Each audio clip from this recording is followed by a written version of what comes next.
So thank you very much. Let me start by establishing my credentials, because many of you will wonder why a lawyer is attending a conference such as this. Indeed, quite a number of my friends posed the question, why are you attending a scientific conference in agriculture? I think I'm in the right place for a number of reasons. And Mr. Chairman, you'll give me a little more time because I'm going to pace myself to allow the simultaneous interpreters to interpret. So I'm given 10 minutes, but I ask that you give me 5 more because I'm not speaking normal speed.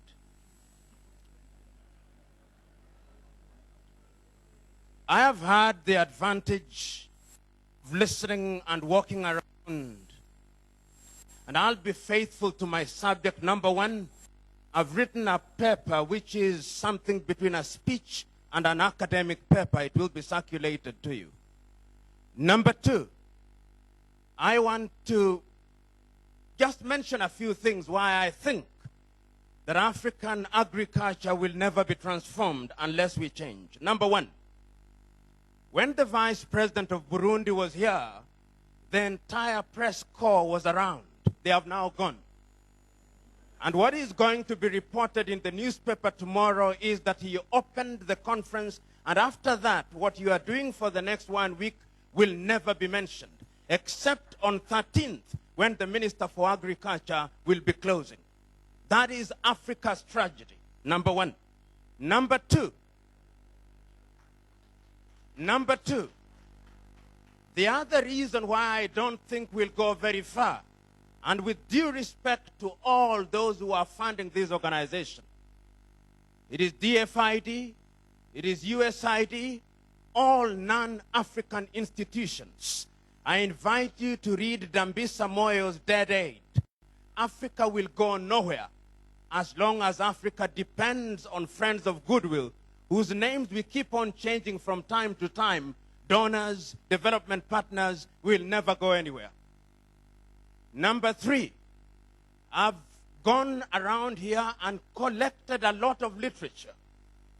I can assure you that very few Africans know about that literature.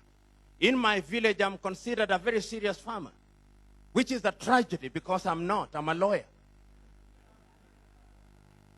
And as long as that continues to happen, and you have these conferences where you sit and write good papers, but there is no umbilical cord with the African farmer, Africa is going nowhere. So I'm here for 2 reasons. As a farmer, pretending farmer, to identify the key issues that I think are relevant going forward, and number 2, to annoy and to irritate you. Because it is only when you are annoyed and irritated that you will descend from your high academic and intellectual pedestals to connect with the African farmer. So, it is not lost on me that you are experts in your own field.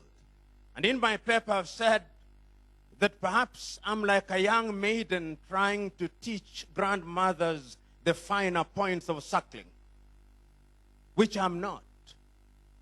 So what is agriculture? 50 years ago, many African countries attained independence on the promise that they would feed their people. 50 years later, Africa is still complaining. 50 years later, there are no shortage of universities that describe themselves as universities of agriculture and technology. 50 years later, there is no shortage of research institutions which are donor-funded.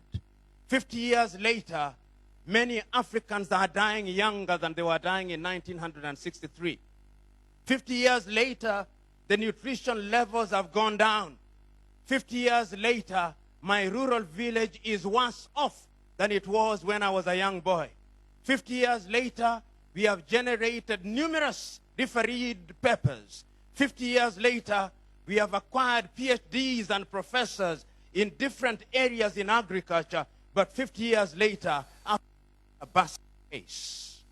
The question is, what is the problem?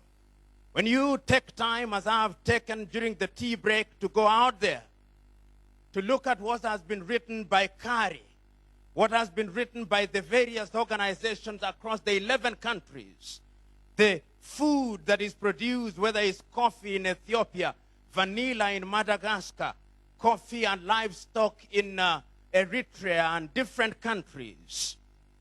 Let me tell you that you are very far from Africa. You do not have the pulse of Africa. Africa does not understand you.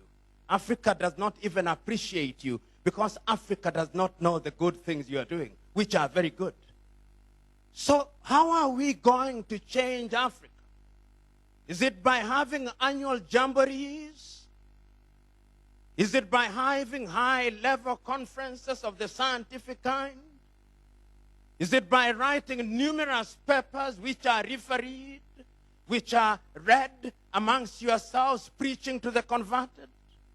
Is it by relying on donors and donor funding from DFID, and I thank them, from USID, and I thank them, from the World Bank, and I thank them, from all the organizations, and I thank them? No. Africa must go down to the basics. It is only when Africa goes down to the basics and begins to talk to herself, honestly and sincerely, that Africa will begin to realize our potential. Today, let us look at livestock. Our own institutions in Kenya import beef from Brazil. And yet our Kenya Meat Commission is collapsing. And yet Kenya is the home of ILRI, which is an international organization that has beautiful literature on milk and milk processing. I can confirm to you in our supermarkets in Nairobi, we still have eggs from Romania and butter from Denmark. What are we doing in livestock when we still have individuals engaging in poaching as an ethnic sport in the 21st century? And even if we moved into aquaculture, in my own rural village, they still fish like Adam and Eve did, while China is producing fish from fish farms, and there are no shortage of professors in aquaculture. If you go into the area of maize production, right now it is forecast that in my own country, Kenya, we'll have food shortages. Yet, the whole idea of food security is older than Jesus Christ. Go and read the book of Genesis and how Joseph dealt with it. And one can go on and on. I've already been warned that I only ought to speak for 5 minutes. Do not know why I was brought here to speak for only 5 minutes. You will have the occasion to read my paper and understand and appreciate its full flavor. In many areas in Africa, including my village and in your village, you still have farmers going out with seed and throwing it about in the hope that by divine intervention they'll grow. While in Israel, they are using drip technology. These are the questions that you must ask yourselves. You must ask yourself, how many people have you touched? Not just writing a refereed paper in a journal. How many people do you employ? What are you doing on the ground? So going forward, as I conclude, what must we do? Number one, we must liberate ourselves from the chains of donor dependency. Dambisa Moyo is so right as long as Africa is fed by donors. And I remember a project in my rural village called the Millennium Village, which was a World Bank project. Since they left, the thing is collapsing. Because that was their project. It was not ours. Going forward, that is what we must work towards. D. Rockefeller, the great philanthropist, says, charity only begets charity. If he says so and is in charity, the sooner you wean yourself off the breasts of DFID and others, then we meet them on the dinner table of equality, you are going nowhere. Number one. Number two, science and technology and innovation.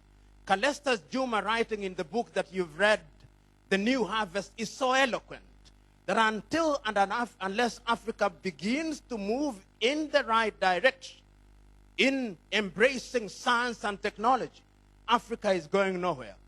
You know, I come from Kenya. And Kenya is one of the better African countries, believe me you. And yet Kenya is so far from where everybody else is going. So this competition that Kenya is ahead of the others, Museveni is right, is a competition of dwarfs, complaining about which one is taller than the other. I'm submitting to you that we must embrace science and technology. The third thing, we must also deal with regional and international markets. You know, when leaders come and say, Agriculture, Africa Growth and Opportunities Act, that the United States of America sat down in Congress and is giving some Africans some tokenism, that if you want to grow cotton, you'll take it to the United States. Complete nonsense. Africa could trade with herself. Intra-African trade is only 4%. Some now say 10%. We have food in Burundi, but it cannot be transported to Kenya. We have maize in Malawi, it cannot be transported to Kenya. Markets and markets. The other thing, transport system. I was at a forum where President Obasanjo of Nigeria said he wanted to commence a poultry farm in Liberia. He lost 40,000 chicks because there were no roads. What can we do? We who are educated here, complete with professorial titles. Reliable transport system is what we must deal with. Investment in irrigation. What are we doing? We are still waiting for God to send rain on earth, and his divine instruction was, go ye and subdue the earth. And we have allowed the earth to subdue us. I see the gentleman moving. I'll finish in 2 minutes. The other thing is the source of energy. Africa produces less energy. Africa combined produces less energy than Japan. My own country, Kenya, produces 1,600 watts. Perhaps that is what runs the Schiphol airport in the Netherlands. We are not going anywhere until and unless we embrace all these things. And of course, enhancing extension services. In other words, you scientists, and this is the last point I want to make, you who are here must cascade your ideas to the ground so that the men and women in rural Africa can begin to appreciate you, so that extension farmers can begin to feel you, so that you can begin to be relevant.